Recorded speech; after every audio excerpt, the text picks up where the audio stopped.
আমি আসছিলাম মিরপুর 12 নম্বর থেকে এখানে লাঞ্চ করার জন্য মিজান ভাইয়ের হোটেলে। তো মিজান ভাইয়ের হোটেল বন্ধ দেখাতে আসলাম এই যে খলিল ভাইয়ের হোটেলে খাওয়ার জন্য। তো এখানে প্রচুর ভিড়, সিট খালি নাই, ভাত শেষ হয়ে গেছে, আলু তাও শেষ হয়ে গেছে। এখন ওগুলো মানে ফিরে রান্না করে আনবে, তারপরে খেতে হবে, এই অপেক্ষায় আছি। খাওয়া দাওয়া করে তারপর বাসা যাব। জি জি, আসছিলাম মিজান ভাইয়ের ওখানে। মিজান ভাইয়ের হোটেল তো বন্ধ দেখা যাচ্ছে, উনি বাড়িতে গেছে। হ্যাঁ, না মঙ্গলবার থেকে নাকি চালু হবে, ওখানে শুনতে পারলাম মঙ্গলবার থেকে চালু হবে। এখন আসলাম যে খলিল ভাইয়ের হোটেলে খাই যাই, যেহেতু আসছি। এখন এখানে সিটই খালি পাচ্ছি না, ভাত তো শেষ হয়ে গেছে, ভাত উঠবে তারপরে খাবো, এই অপেক্ষায় আছি আর কি।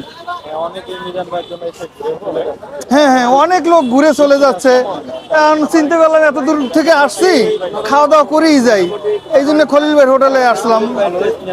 হ্যাঁ হ্যাঁ, দেখলাম এখন ভাত শেষ হয়ে গেছে, ভাত ওইটা উঠবে তারপর খাবো, খাইয়ে তারপর চলে যাব ইনশাল্লাহ।